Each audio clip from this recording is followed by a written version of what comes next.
I wasn't in a good place that fall, and that's the plainest way to put it, without dressing it up. I was 38, worked maintenance at the sawmill in Dry Creek, and measured most days by what broke, what got replaced, and what kept running. Bearings, belts, hydraulic lines, chain tension, coolant pressure.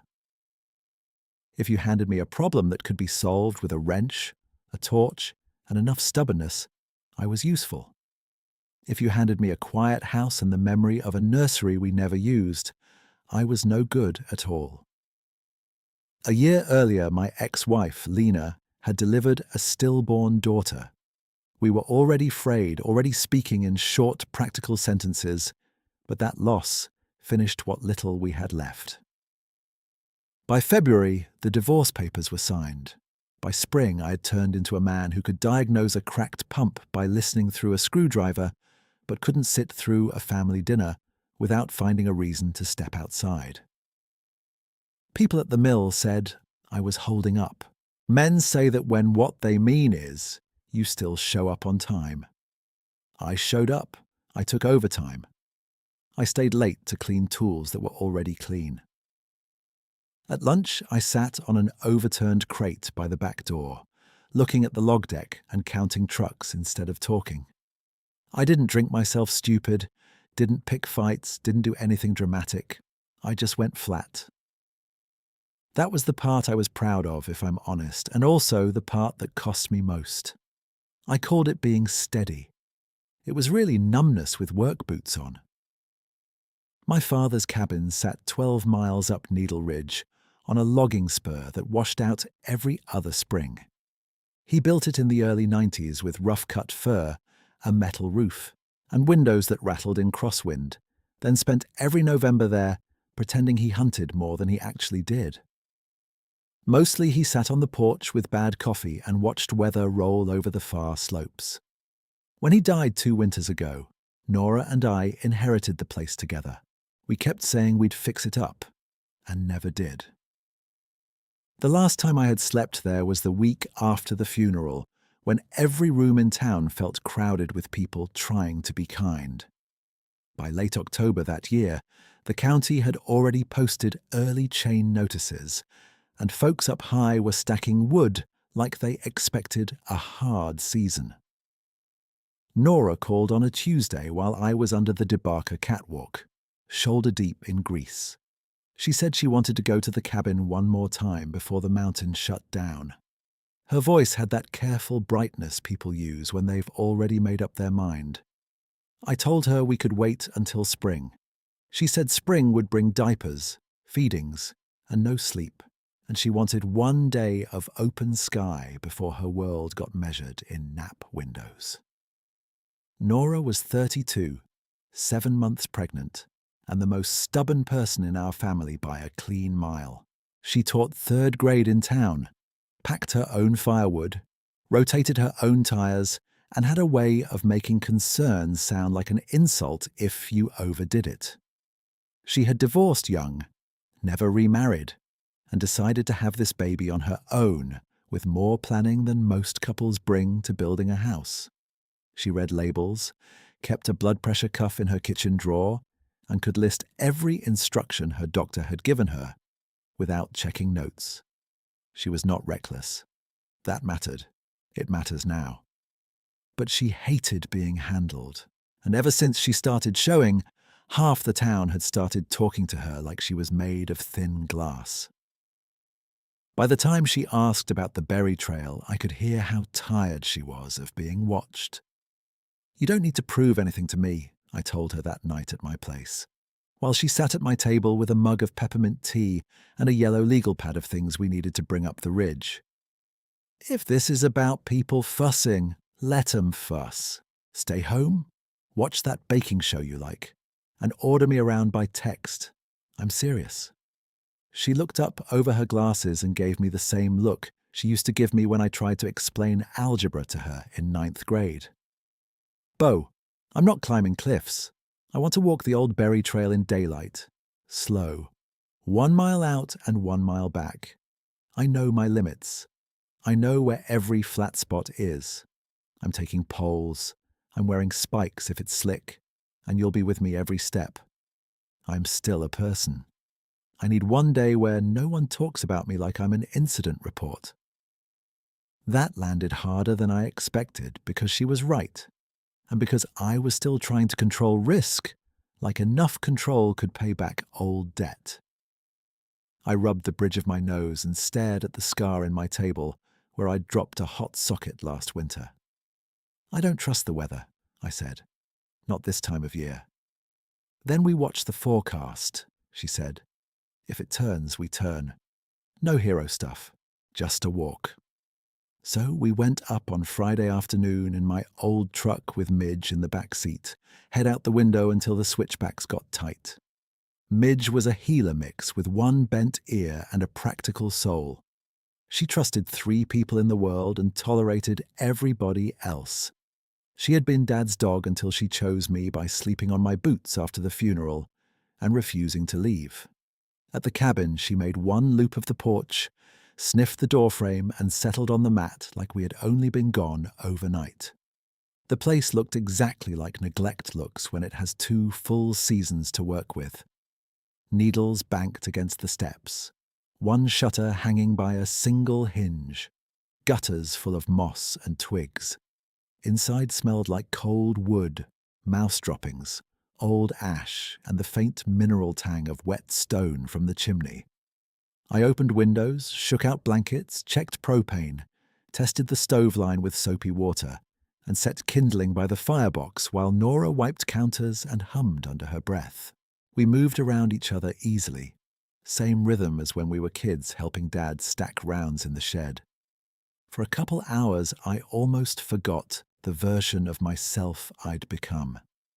By the first weekend of November, mountain light had that brief silver quality that makes noon feel like late afternoon. Clouds dragged low over the west face, but the forecast still gave us a dry window until evening. We ate early, simple food out of dented enamel bowls, then sat on the porch with our jackets zipped and watched fog gather in the drawers below us. Nora rested one hand over her belly and asked if I ever thought about leaving Dry Creek. I said I had, usually during inventory week or when the planer jammed for the 3rd time in a shift, but I never got farther than checking prices on used trucks in other states. She laughed and said that sounded exactly like me, planning an escape down to the torque specs. After a while, she got quiet, then said, "You know I'm scared sometimes, right? Not all the time, just random moments, like in the cereal aisle or when I can't sleep at 2 in the morning. I think about labor and hospitals and all the stuff people don't say out loud." She turned the mug in her hands without drinking. "I didn't tell you because I didn't want you carrying one more thing." I looked at the ridge opposite us, dark fur against a pale sky, and answered too slowly. "I carry it anyway. You don't have to manage me." The words came out rougher than I meant. "I'm trying, Nora. I'm just not good company lately." She nudged my boot with hers. "You're here. That counts. Tomorrow we do the short walk, we come back, we eat chili, and you can go back to pretending feelings are a mechanical fault." I snorted despite myself. They are a mechanical fault. Hard to diagnose, expensive to fix. "There," she said. That almost sounded like a person. That night, I lay in Dad's old room listening to wind brush the eaves and branches tick the roof. Cabin sounds are their own language once you know them. Joists settling, stove pinging as it cooled, water moving somewhere you can't see. Midge slept against the bedroom door and thumped her tail once when I turned over. I stared at the ceiling and did what I'd gotten very good at doing, making lists so I didn't have to feel anything else. Check headlamps, repack medkit, fill thermos, extra batteries, rope, hand warmers, trail poles. I told myself this couldn't be about fear, just preparation. I told myself that if I planned every step, nothing bad could get in. I told myself enough versions of that lie to make it to dawn. Morning came cold and sharp, with frost at the edge of the porch boards and a thin glaze over the truck windshield. Nora moved slower than usual. Not weak, just careful. One hand at her lower back while she laced her boots. She wore a bright orange knit scarf over her jacket and rolled her eyes when I checked the trail pack twice. "You know, I can see you counting emergency blankets," she said. "Professionals call that diligence," I said. "Professionals also stop glowering at clouds when the clouds aren't doing anything." I looked past her toward the tree line and watched a grey band build over the higher ridge, too fast for my liking. Not rain yet, not even wind. Just that subtle tightening in the weather that people raised in town might miss, and people raised on this mountain learned to respect. I felt the old pressure in my chest start up anyway, that private verdict I carried around. You failed once, you will fail again. I hated that thought. I believed it. Both were true. Nora shouldered her small pack, adjusted the straps, and whistled for Midge. The dog trotted down the steps, stopped, and looked back at me like she was waiting for a final call. I grabbed my own pack, locked the cabin door, and slid the key into my front pocket. The berry trail started just beyond the split cedar fence Dad had built to keep deer out of his garden. A narrow line through alder and old huckleberry canes, easy in summer, slick in shoulder season. Nora stepped onto it first, tapping each foothold with a pole like she had all day to get where she was going. I followed 5 paces behind, listening to the woods and to my own breathing, trying to trust a morning that had not given me reason to trust it yet. The trail dipped through alder first, then opened into the old berry stretch where huckleberry canes clawed at our pants and left silver scratches on my rain shell. Nora moved steady, poles clicking, breath even, not pushing, just determined in that quiet way she had when she'd made a decision and didn't plan to revisit it. I kept the 5 paces between us, close enough to catch her if she slipped, far enough not to make her feel managed. Midge ranged ahead, then circled back, ears up, checking us both like she was counting heads. For the first half mile, the mountain held to the forecast. Cold, yes, but workable.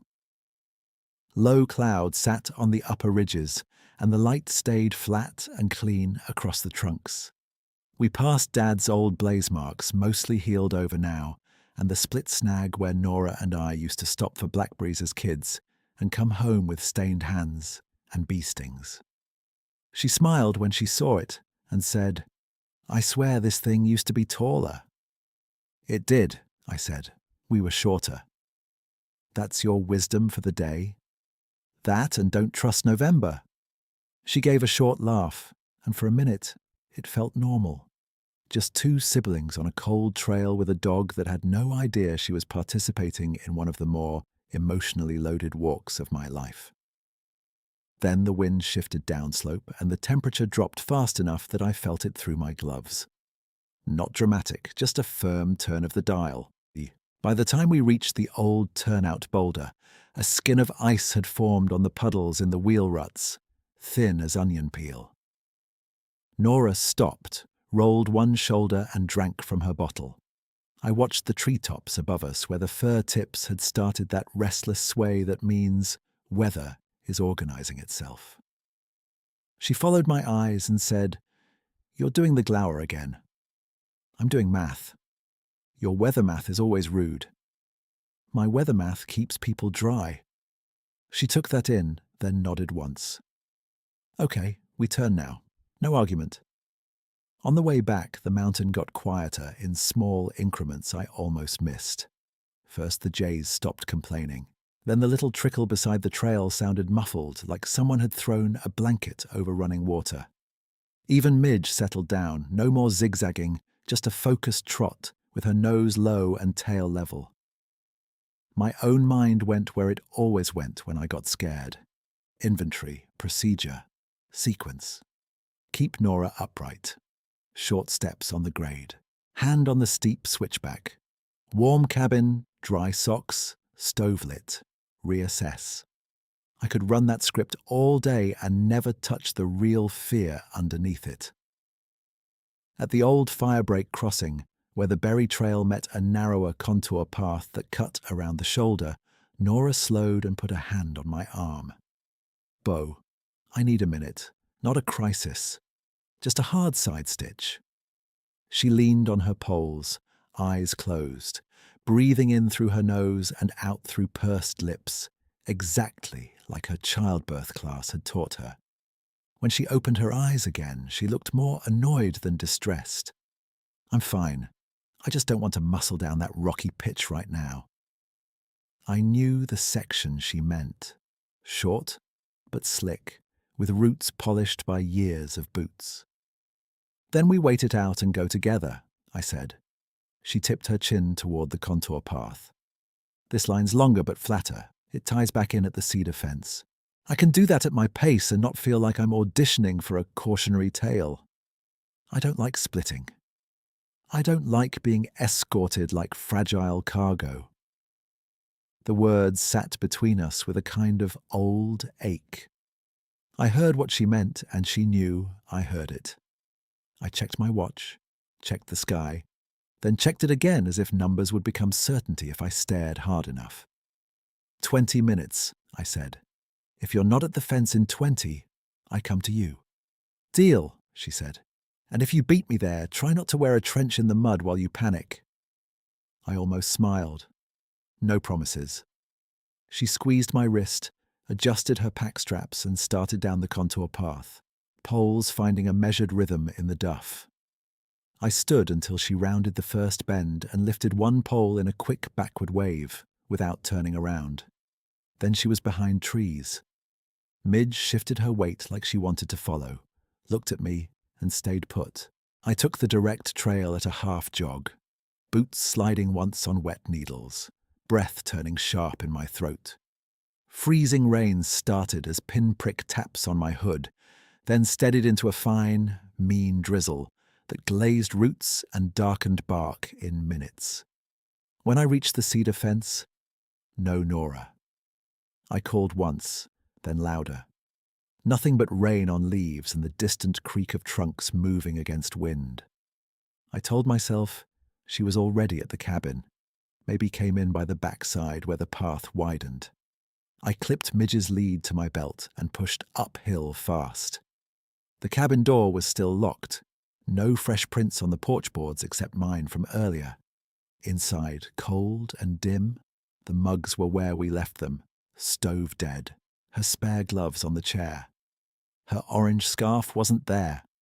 That was the moment the old shame stepped up beside me like it had been waiting in the hallway all year. Not loud, not theatrical, just steady and merciless. You had one job, stay with her. I stood in Dad's kitchen with rainwater dripping off my cuffs and felt my chest tighten until breathing got shallow and stupid. I put both hands on the counter and counted to 10 like the therapist in town had taught me before I quit going. By 4:40, the grey outside had gone to that early mountain dark where everything turns the same colour and depth disappears. I switched to search mode because if I didn't move, I was going to come apart. Headlamp, checked.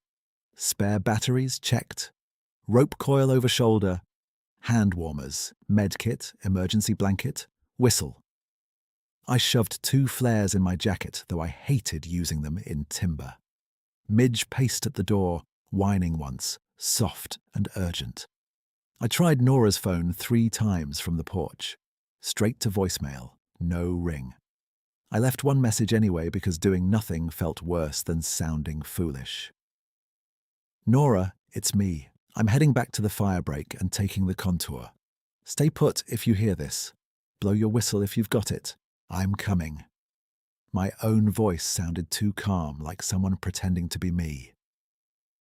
Rain hardened to sleet as soon as I hit the tree line. The first pellets pinged off my hood, then turned into a steady hiss. Trail mud took on that slick skin where your boot either grips or doesn't, and there's no warning.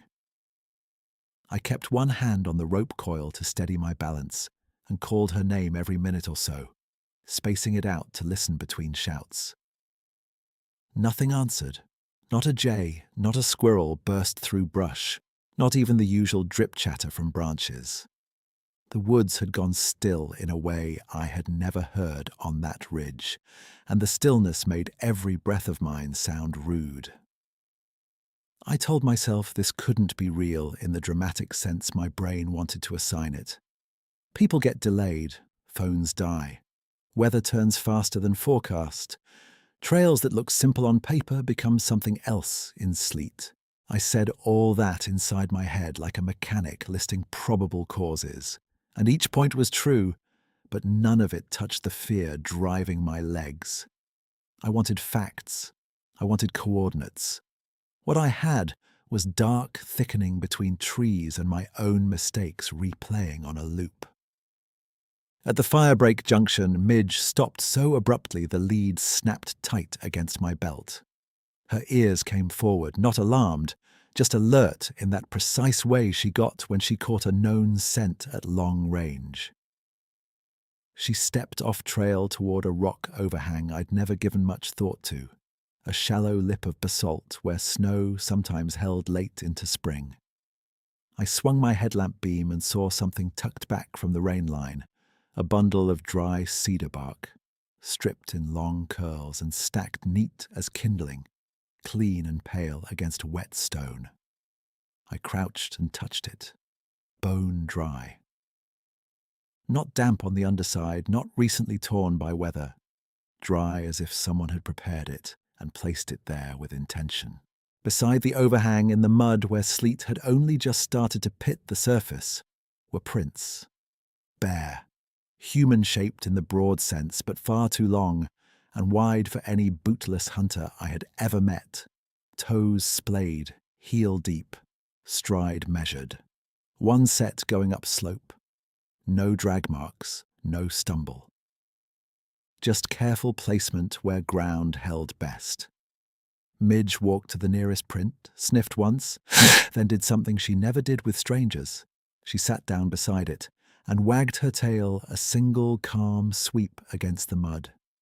Not excitement, recognition. She looked back at me like she was waiting for me to catch up to information she already had.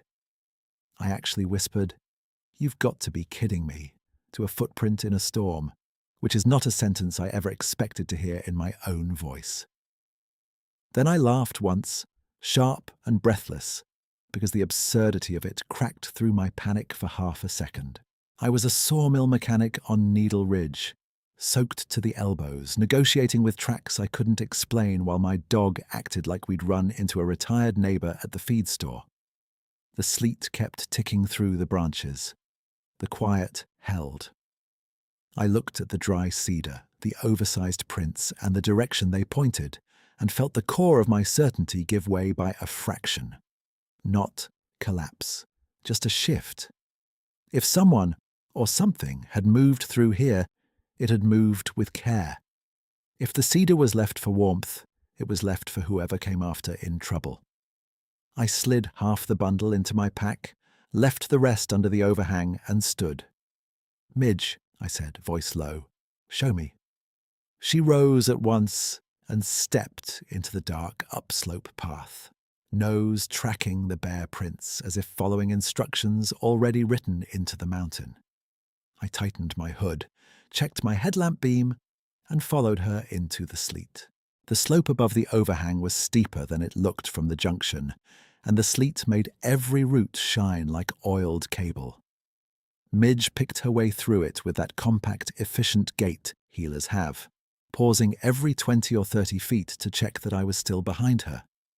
The prints showed clear whenever my lamp crossed a patch of mud or soft duff, then vanished on stone, then appeared again exactly where a careful person would place a foot for traction. Whoever made them knew the mountain in wet weather. That fact settled into me in a strange way. My fear for Nora was still there, hard and immediate, but it stopped thrashing.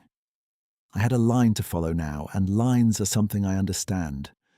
I kept expecting the trackway to do something reckless, cut straight up a washout, plunge through Devil's Club, drop into one of those narrow gullies that look passable until you're in them.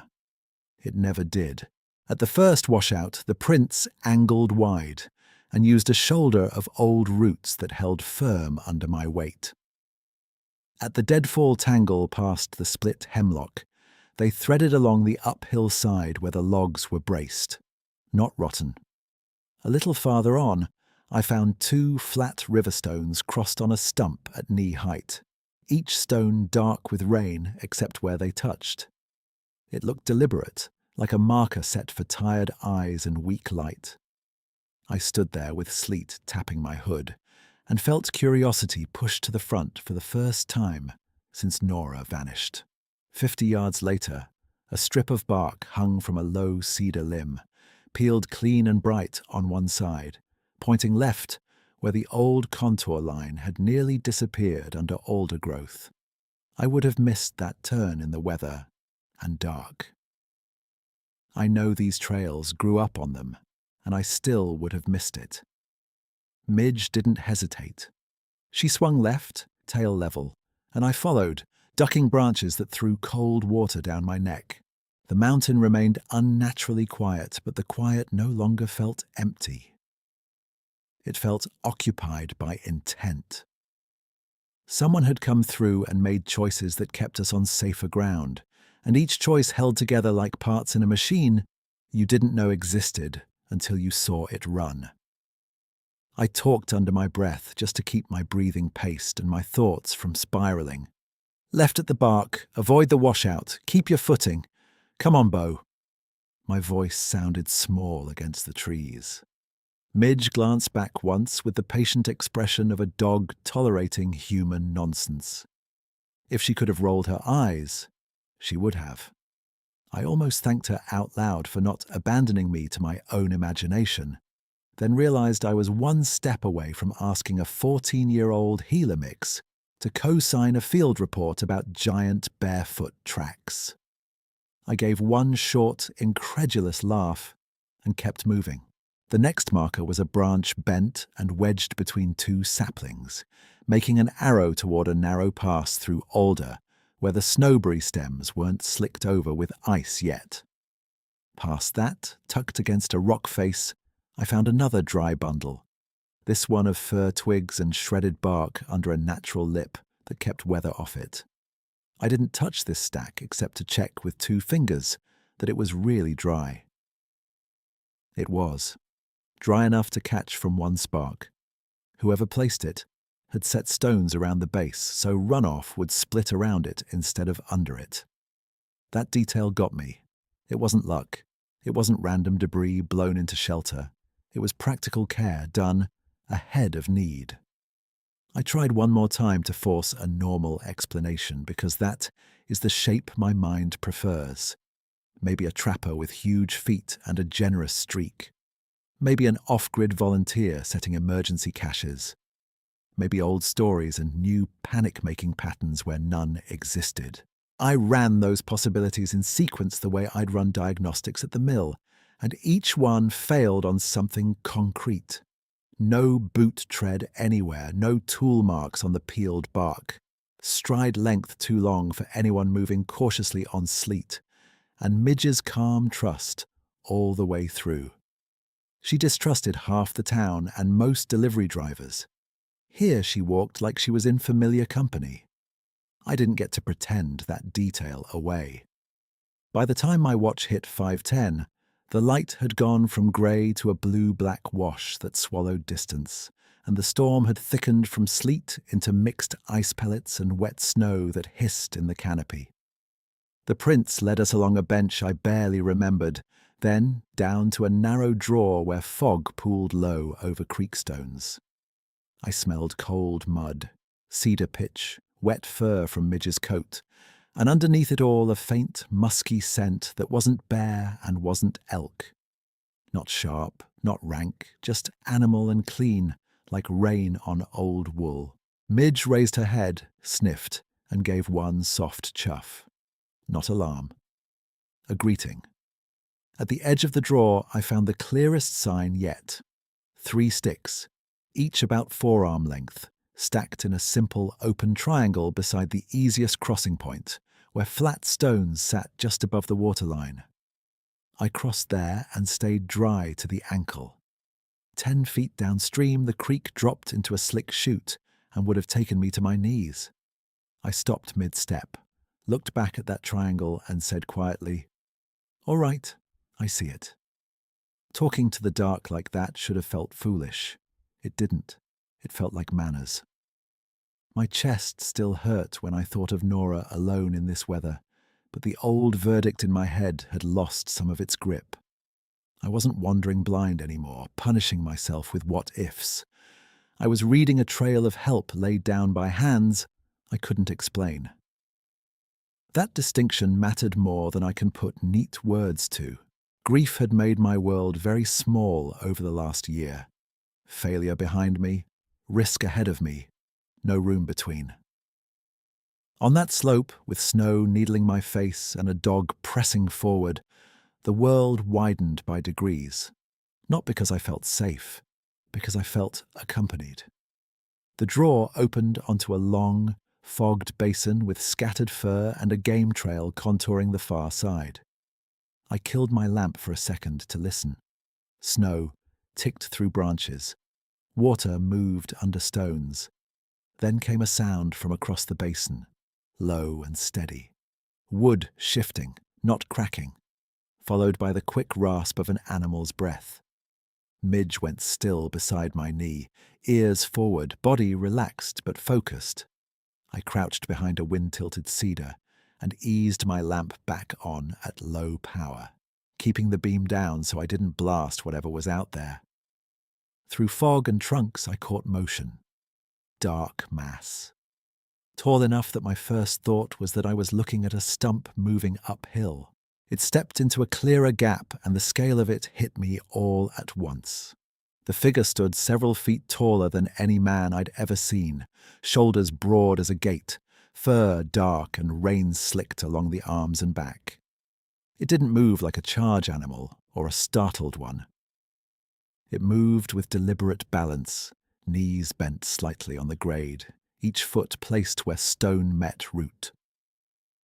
At its feet, half hidden in brush, a doe thrashed once and then froze, one hind leg caught in a wire snare anchored to a sapling. I saw the wire flash when the figure knelt. Everything in me expected the doe to bolt in panic or the figure to seize it with brute force. Neither happened. The figure paused, one large hand open and held low, waiting until the doe's breathing slowed a fraction. Then, with a care that made my throat tighten, it braced the sapling with one hand and used the other to work the wire loop wider, not jerking, not twisting the leg. It took time. It took precision. When the loop finally slipped free, the doe staggered 2 steps, looked back once, and then bounded into fog with a clean gait. No limp. I stayed crouched, every muscle locked, not from terror but from the sheer strain of revising what I thought I knew while still needing to move, still needing to find my sister. My brain kept trying to split the scene into familiar categories and failed at each one. Not bear, not a man in gear, not a story to tell at a bar for attention, just a huge living being kneeling in sleet to free an animal it could have ignored. I felt tears sting my eyes from cold and emotion and blinked them away hard. Midge sat down in plain view, tail resting on wet needles, and watched the figure with that same calm recognition she'd shown at the tracks. The figure rose slowly, turned its head toward us, and held there. Distance and fog softened details, but I could see the face enough to understand the expression was watchful, not hard. The eyes caught a little of my lamp spill, amber-brown for an instant before it looked away. It did not step toward me. It did not loom or bluff. It shifted one pace to the side, exposing the game trail beyond it, then looked back in that direction like a guide checking whether I was paying attention. The gesture was so practical, so unshowy, it broke whatever argument I still had with the moment.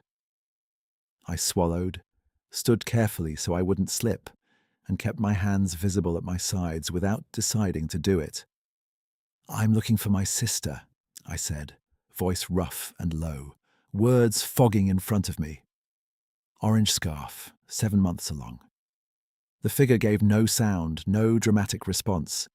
It only held my gaze a breath longer, then turned and moved up trail at a measured pace, stopping once after a few steps to look back again. Midge rose before I did, as if the decision had already been made. I tightened my pack straps, checked that the rope coil was secure, and stepped onto the trail it had shown me, following that broad, dark shape through fog and falling snow, while the mountain kept its deep, listening quiet. I stepped where it stepped, not because I trusted what I was seeing yet, but because every place that broad Barefoot landed held firm under mine. The game trail angled along the far side of the basin and climbed through young fir where snow collected in soft ridges on boughs, then spilled in clumps when the wind shook them loose.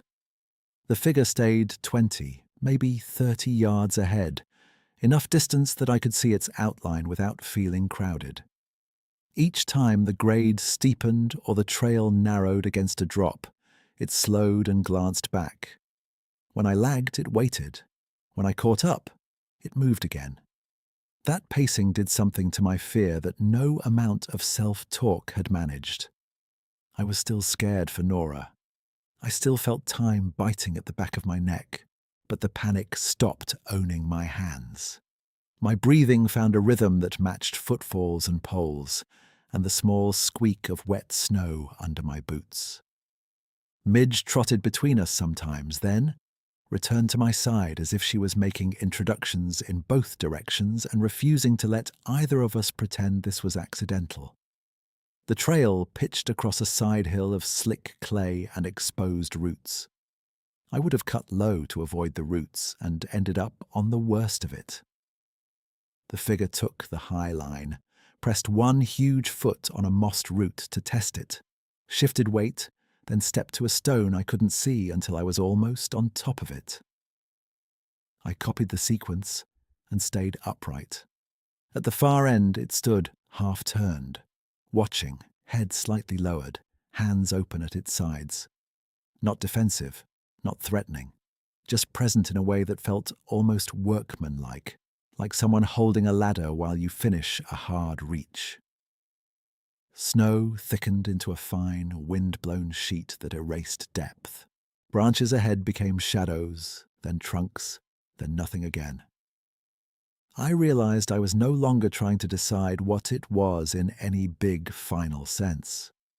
I was deciding whether to place my next foot where it showed me, and every answer so far had been yes. Evidence does that. It narrows your arguments. I told myself this couldn't be real in the way stories are real, with neat meanings and dramatic reveals and a lesson already polished. I told myself I was cold, tired, and primed to grab onto anything that looked like hope. I told myself a practical man does not follow giant barefoot tracks into a November storm because of stacked stones and a dog's opinion. Then it paused at a blowdown and moved a hanging limb aside so it wouldn't whip me in the face when I ducked under, and all three of those tidy objections folded up on me at once. I wanted to run diagnostics forever, because diagnostics keep you from feeling awe, and awe was exactly what I was feeling. A little farther on, the trail pinched between two boulders with a drift packed chest-high against the uphill rock. The figure slipped through the wider left side and then, instead of disappearing, crouched and dragged dead branches from the gap with two quick, careful motions, widening the passage by just enough that I could get through with my pack on. It moved back immediately, giving me room. I muttered, "Thank you," before I had time to decide whether that was ridiculous. Midge squeezed through after me, shook snow off her coat, and looked up at the figure with her bent ear cocked like she expected a routine nod from an old hand at the mill. By the time my watch read 5:28, the world had gone nearly monochrome. Blue-black trees and white air, and the dull amber cone of my headlamp catching ice crystals that blew sideways. We crested a low shoulder and dropped into older timber where the wind eased, but the cold sharpened. The woods there had that deep conifer smell, resin and damp bark and old needles, with that same faint, musky note underneath it. I heard my own pulse in my ears and, between gusts, something else. A soft, double tap ahead. Wood on stone. When I rounded a fir, I saw what had made it. The figure stood beside a flat rock at knee height. On the rock lay a bright strip of orange knit, rain-dark at the edges but unmistakable even in low light. Nora's scarf. My knees nearly gave right there. I stumbled forward 2 steps and stopped short when the figure took 1 pace back and lowered its head, like it was making sure I saw the cloth and not mistaking my lunge for a threat. I reached out, picked up the strip, and knew it by touch before I brought it to my light. Same acrylic knit, same loose stitch Nora kept meaning to fix, same faint peppermint smell from the tea she'd spilled on herself that morning and laughed about. Not a random scrap, hers. I stared at that orange against my glove and felt something split open in my chest. Not pain exactly, but pressure finally moving. She had been here.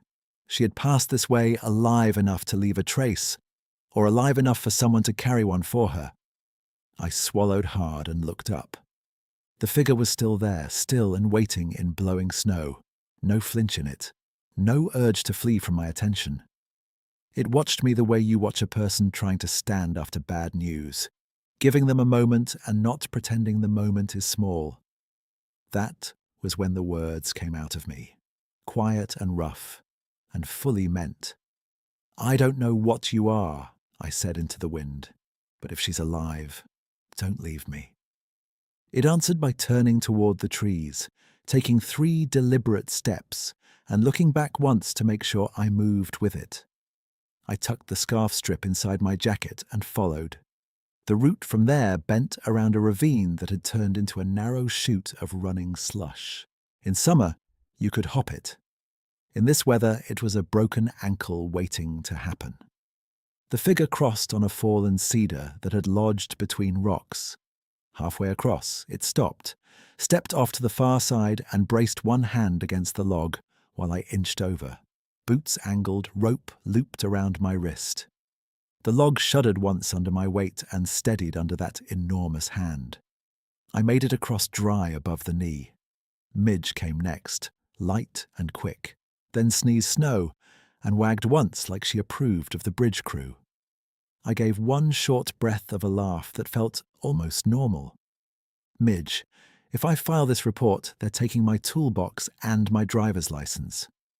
She flicked her ear and kept moving, unimpressed with the administrative consequences of my mental state.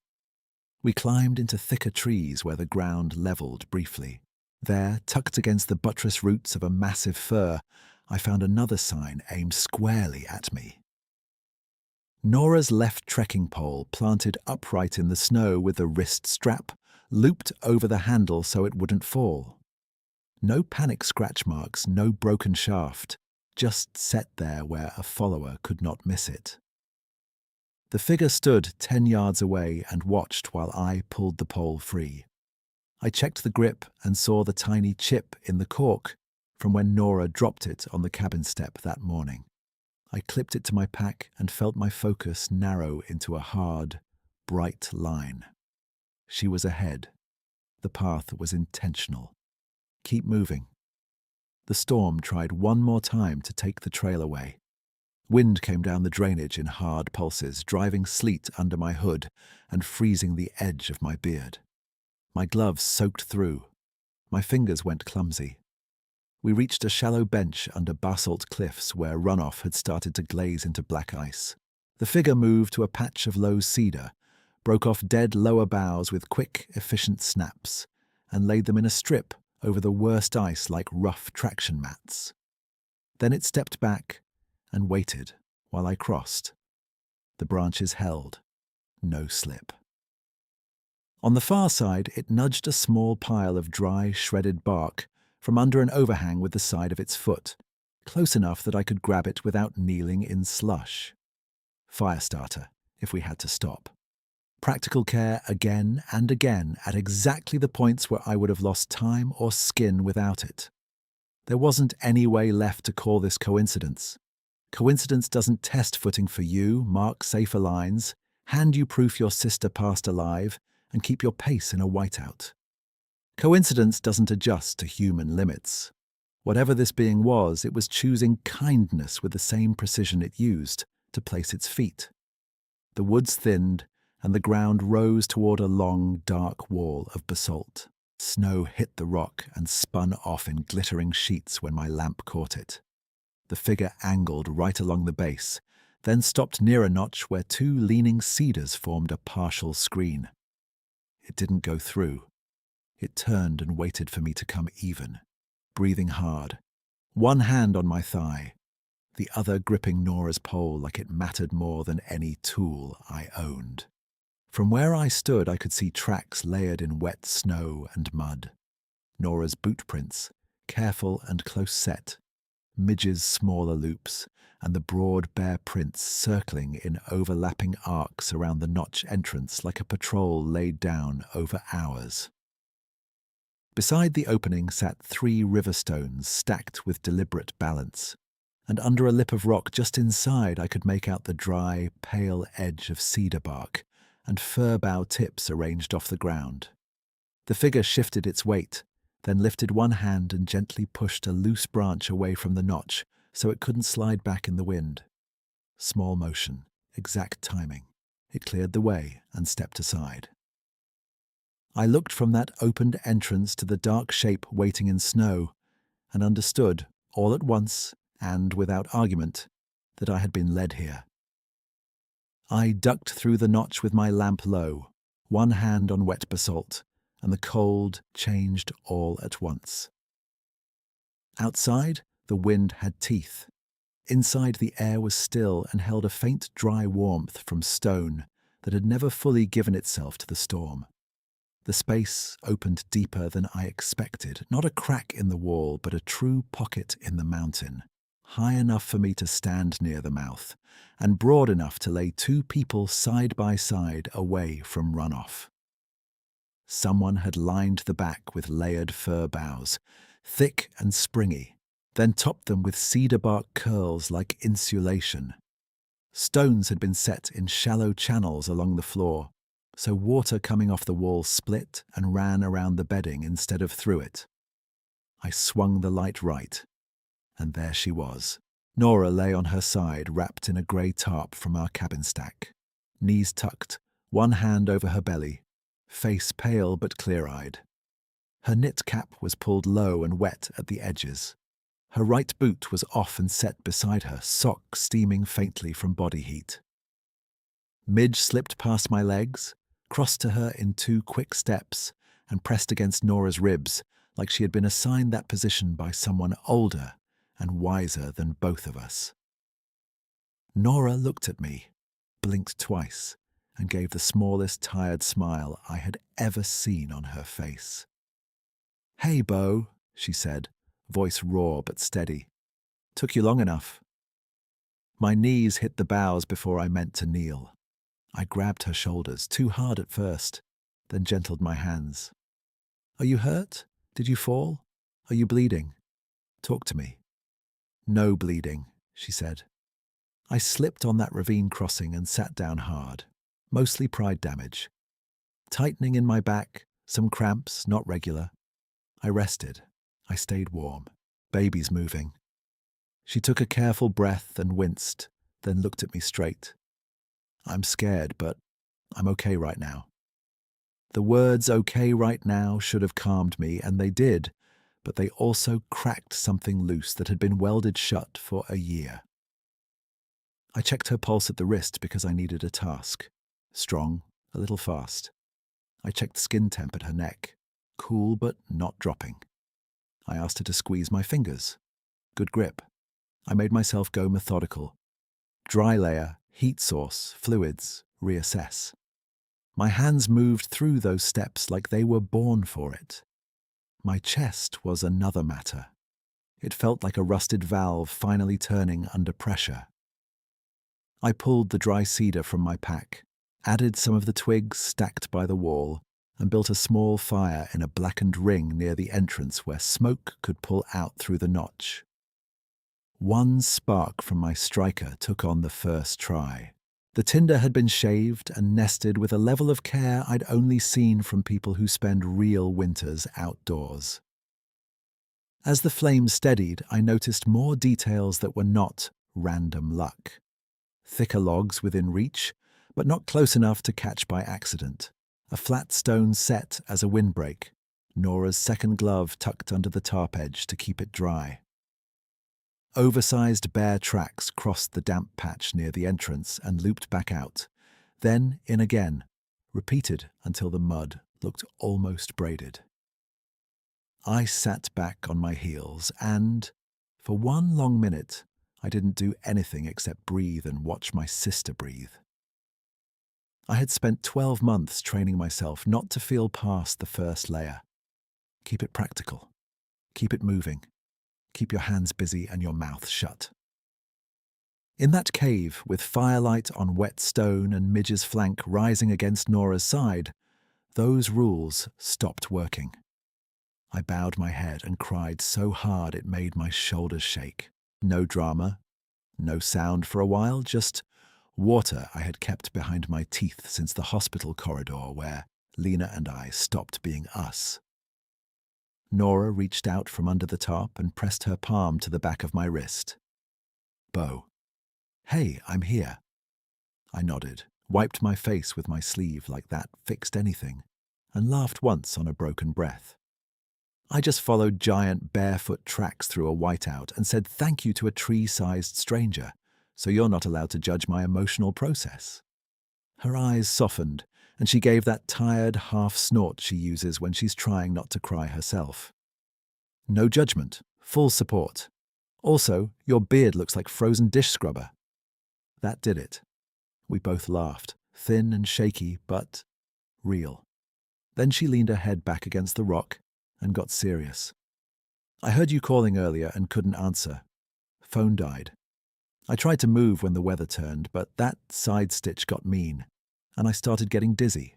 I made it to this notch, and it was already set up. Bo, I know how that sounds. It was already set up. I know, I said. I saw who led me. Her gaze flicked toward the entrance, then back to me. I never got a full look. Just shape, kept distance, left things where I could reach them. Midge walked out once, came back in, then went out again, like she was checking in. By a little after 6, the fire had pushed a steady pocket of heat into the cave, and Nora's colour improved from chalk to tired pink. I got warm tea into her in small sips from my thermos. I timed the cramps with my watch, like she asked, irregular, spacing out, not escalating. She kept one hand over her belly and nodded when she felt movement. I checked again for bleeding. None. We stayed put because moving her on slick grades in full storm would have been reckless, and for once I could choose patience without feeling like I was failing someone. I sat with my back against basalt and let the internal argument run, then run out. I told myself this cannot be happening in the tidy world I built to survive. I am a mill mechanic, not a man sheltered in a mountain cave by a being I cannot classify. I want bolts, tolerances, causes I can point to and hand to another person without sounding unwell. But my sister is warm because of boughs someone placed. She is dry because runoff was rerouted stone by stone. She is alive in this hour because a watcher on the ridge chose care over distance. I had mistaken numbness for strength because numbness looked controllable. In truth, it only made me alone. When the next wind gust hit, snow hissed past the notch instead of into it. I stood and moved to the mouth, keeping my body between the draft and Nora. The storm had thinned enough that I could see the tree line in pulses through blown white. 30 feet out, near a leaning cedar, the figure stood in full view for the first time. Massive shoulders, arms long and relaxed, chest broad as a gate, fur dark with sleet that silvered at the tips, in fire spill from behind me. The face was partly shadowed, but the eyes caught light again, deep amber brown and calm. No challenge in them, no demand, just attention. A dead branch above the notch had loosened in the wind and was inching down towards the entrance. The figure stepped forward, raised one huge hand and pushed the branch aside with 2 fingers and a thumb, slow as a carpenter setting trim. Then it wedged the branch against a rock where it could do no harm and stepped back to the same distance it had kept all evening. The scale of that hand next to that precise movement undid me in a different way than the tears had. Not fear, reverence maybe, respect, definitely. I put my palm to my chest, then lowered it, not a salute and not a prayer, just the clearest gesture I had. "Thank you," I said into the wind. It held my gaze one breath, then turned its head toward the lower drainage, listening to something I couldn't hear yet. Another gust moved through. It shifted weight, looked back once to the cave mouth where Nora and Midge were visible in firelight, then took 3 unhurried steps toward the trees, and stopped again, as if confirming we were settled. I went back inside and told Nora what it had done. She closed her eyes and let out a long breath, then whispered, "Then we stay grateful, and we stay put." We fed the fire in small additions and talked in low voices to keep ourselves anchored. She asked me about Lena for the first time in months, not the event, just the after. I answered without deflecting. I told her how I'd been living like a locked tool chest, all compartments, no open space. She squeezed my hand and said, "You can be careful without disappearing." I nodded because she was right and because tonight had stripped me of my usual excuses. Close to midnight, the sleet softened to snow grains, and the hard rattle on stone turned to a muted whisper. I stepped outside twice to check the slope, and each time found fresh, broad prints tracing the same arc around the cave. Farther out now, then farther still. A watch pattern widening as the weather eased. On my second check, I saw the figure at the edge of timber, half silhouetted against a lighter patch of sky.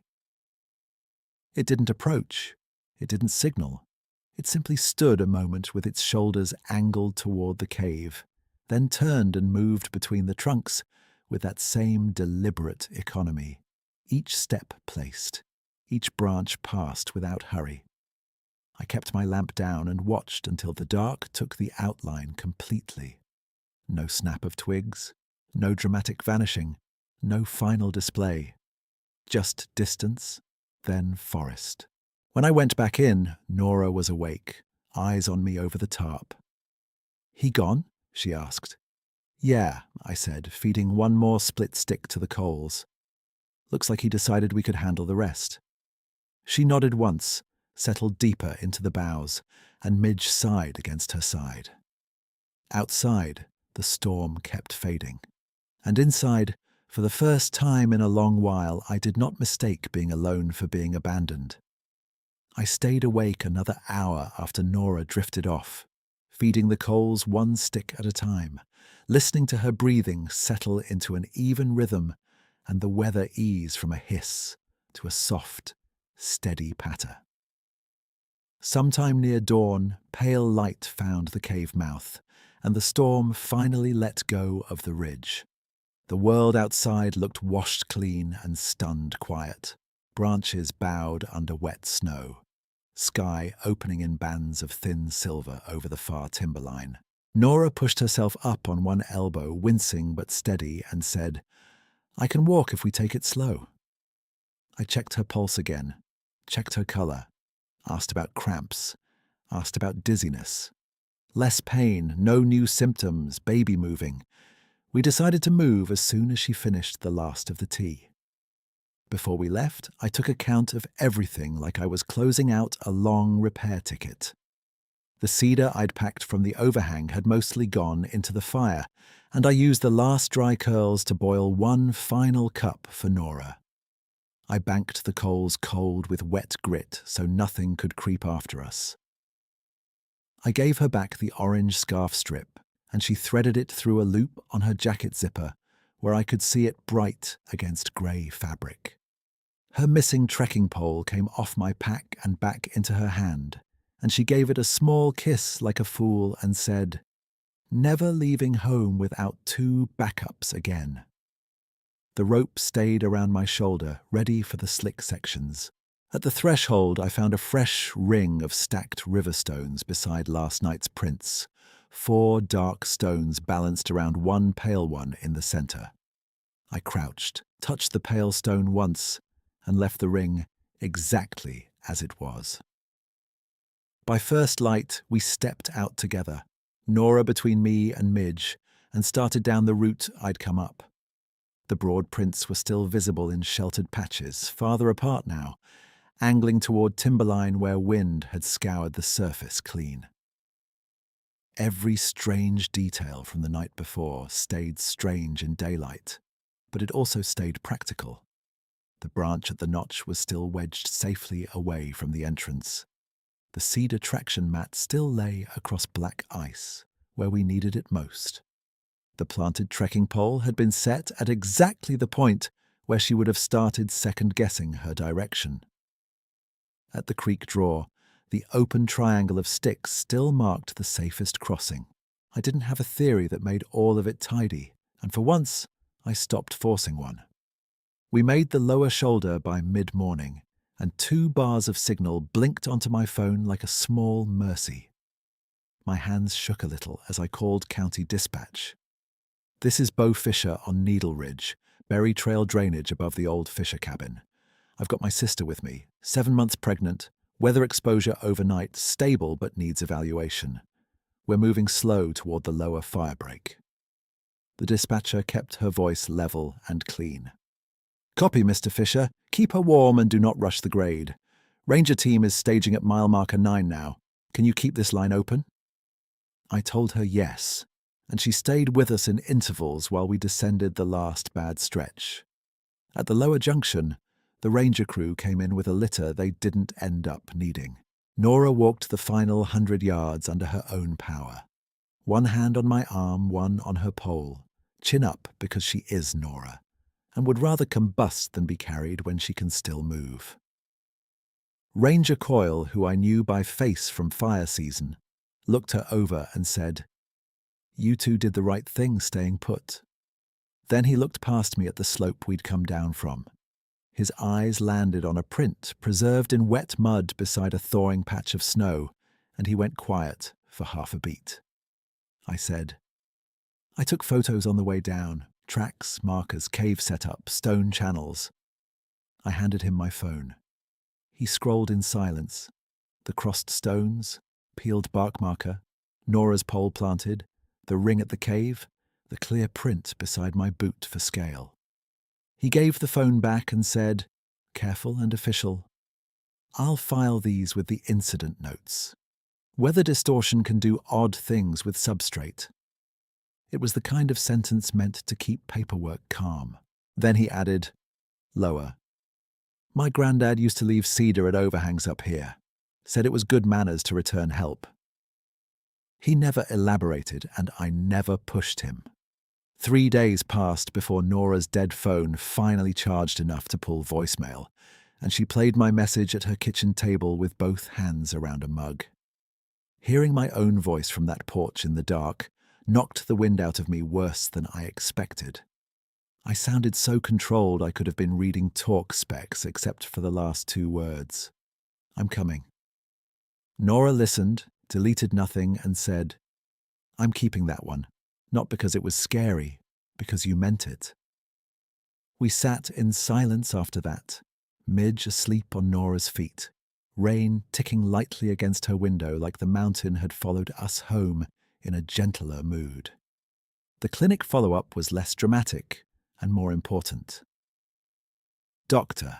Patel checked Nora top to bottom, listened to fetal heartbeat, monitored contractions, asked about fluid intake, pain pattern, and fall mechanics. Stable across the board. You overdid it and got caught in weather, he said. No heroics for a while. Nora lifted a brow and replied, Define while. He didn't smile. Until I tell you otherwise. She agreed, which from her counted as a public miracle. In the parking lot, she leaned against my truck and said, You can stop watching me like a bomb disposal project now. I said, I'll downgrade to cautious civilian monitoring. She laughed and hugged me hard enough to bruise. In the second week of December, I drove back to Needle Ridge alone with a fresh cedar bundle and a thermos of coffee that tasted like burnt pennies. Snow had settled deep in the cut banks, and the berry trail was mostly a white corridor under bent alder. I stopped at the first overhang where I'd found that original dry stack, cleared a small shelf by hand, and set half the cedar there under stone lip, dry and ready. I set the other half at the cave threshold beside the ring of rocks, which had slumped but not scattered. I did not call out. I did not wait for an answer. Midge sat beside me, calm as ever, and watched the trees with her bent ear tipped forward. I tried once to make it official beyond Coyle's report. I emailed the photos to State Wildlife and got a polite reply 2 weeks later. Images received, no conclusive identification possible due to weather conditions and lack of cast samples. That was fair. I had no cast samples. I had no hair, no clear daylight face shot, no tidy chain of custody. I had mud, memory, and a sequence of kindnesses that aligned too well to dismiss and too quietly to prove.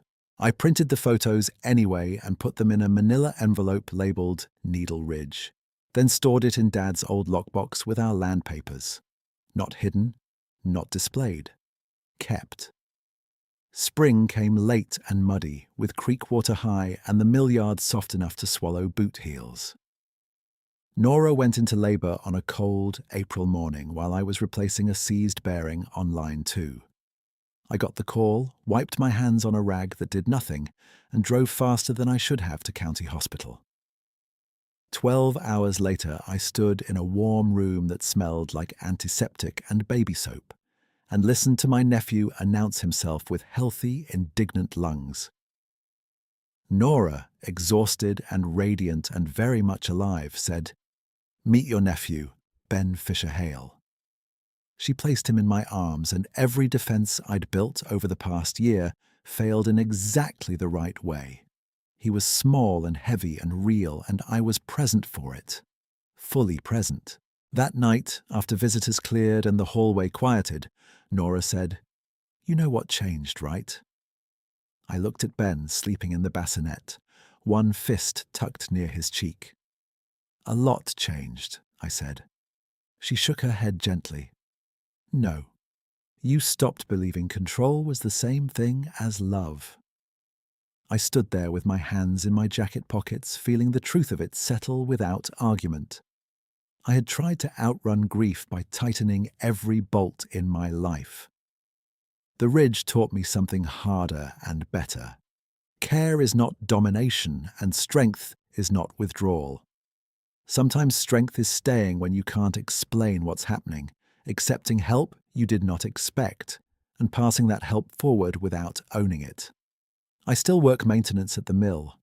Belts still snap. Pumps still fail. Men still say they're fine when they mean they're tired down to the frame. The difference is, I don't hide in the shop after shift anymore. I eat dinner at Nora's twice a week. I know which lullaby settles Ben fastest and how to warm a bottle without scorching it. When fear shows up, I name it instead of letting it steer. Each season, I hike to that overhang and the cave with cedar in my pack. I leave it dry, tucked out of weather.